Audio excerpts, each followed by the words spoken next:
Teman-teman sekalian, Anda punya teman.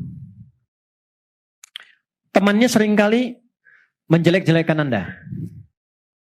Kemudian yang kedua, berbicara yang tidak baik tentang Anda di belakang.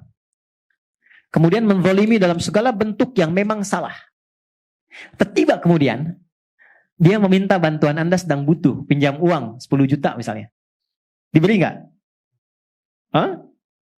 Kadang-kadang salam aja belum tentu dibalas kan? Ya, padahal hukumnya kan dijawab ya. Ya, bertemu aja belum tentu mau kan? Kenapa? Karena banyak kesalahan yang dia perbuat. Tapi kalau dia datang untuk meminta maaf, diterima nggak? Oke, lihat sini. Bismillah. Ini ada gelas. Cawannya terbuka. Sepanjang terbuka, Anda bisa masukkan apapun. Ada kopi, susu, air, dan sebagainya. Tapi kalau kita tutup begini, dan penutupnya begitu pekat, tuh, bukan tisu, yang masih bisa ditembus. Kita mau masukkan apapun sulit. Bukankah saat sholat tadi, kita ingin terkoneksi dengan Allah, supaya minta apapun? Ya kan?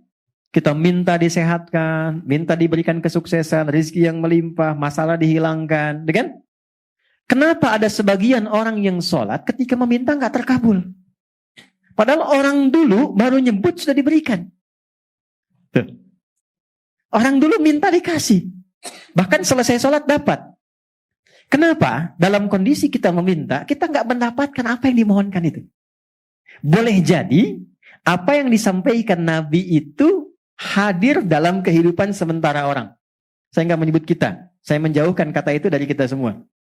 Ada orang yang datang kepada Allah itu dengan maksiat yang dibawa tapi belum ditobati. Jelas? Maka apa kata Nabi? Thumma dzakara rajulan. Nabi mengisahkan seorang lelaki. Yutilus safara asy'atha aghbara. Dia menempuh perjalanan panjang sampai berdebu, capek, jauh jalannya. Yamuddu yadaihi ilas sama. Dia ingin berdoa. Kalau ini digambarkannya datang ke Mekah lah, mau doa. Ya kan? Begitu sampai tiba ke tujuannya, apa yang terjadi? Kata Nabi, komen pertamanya. Ingat, kalau Nabi sudah komen, maka kita apa yang harus dilakukan? Tinggal like, subscribe. Like, share, and subscribe. Apa komen Nabi? Anna yustajabu lidzalik, mat'amu haram, mashrabu haram, malbasu haram, wa ghudhiya bi haram. Bagaimana doanya bisa tembus sementara makanannya haram, minumannya haram, pakaiannya haram, perangkat hidupnya haram. Ternyata bukan Allah nggak mau kabulkan. Begitu mau dikasih, mental. Karena ada sekat. Itulah sebabnya, kenapa sebelum kita minta banyak dalam sholat, minta sehat, minta rizki, minta rahmat, minta segala hal, kenapa dimulai saat takbir dengan memohon doa taubat terlebih dahulu? Di pembuka awal. Pembuka awal yang mengawali sesuatu dari mulai asalnya itu dalam bahasa Arab disebut dengan iftitah. Kalau pendek, kalau agak panjang disebut dengan istiftah. Itulah sebabnya kenapa kita saat takbir langsung membaca doa iftitah atau istiftah untuk membuka semua sekat-sekat yang kurang baik yang selama ini Allah nilai kurang bagus, sehingga setelah terbuka kita bisa minta apapun yang dimohonkan kepada Allah. Ada 9 jenis doanya, dari mulai yang pendek sampai yang panjang. Kalau pendek namanya iftitah, kalau panjang namanya istiftah. Atau kadang untuk mewakili keduanya, baik itu pendek ataupun panjang. Oke, teman-teman biasa baca doa apa? Gak apa-apa. Iftitah. Allahumma ba'id baini wa baina khataayaaya kama ba'adta bainal masyriqi wal maghrib. Ada yang baca Allahu akbar kabira, alhamdulillahi katsira? Ada? Ada yang baca wajjahtu wajhiya alladzi fatara as-samawati wal ardh? Ada? Baik. Pertanyaannya, tahu enggak maksudnya apa? Paham enggak gitu? Kita baca tanpa paham, dapat pahala dan gugur kewajiban, mengangkat kewajiban. Tapi kalau kita baca paham artinya, maka pemahaman itu memberikan dampak pada jiwa kita. Sehingga menggugurkan dosa-dosa yang pernah kita lakukan dan berubah kita menjadi semakin lebih baik. Saya ambil contoh. Baik, 3 tadi saya bahas dengan cepat. 1. Allahumma ba'id baini wa baina khataayaya kama ba'adta bainal masyriqi wal maghrib. Allahumma naqqini minal khataaya kama yunaqqa thawbul abyadu minan danas. Allahumma ighsilhu bil ma'i wath thalji wal barad. Baik, teman-teman, kalau ada orang berbuat salah, perbuatannya disebut dengan akhta'a. Oke? Kesalahannya disebut dengan khati'ah. Kalau banyak, maka disebut khotoy. Itu yang banyak salahnya. Khotoya. Gini. Khotoya. Yang banyak salahnya. Oke? Kalau saya mengaku, saya ini banyak salah.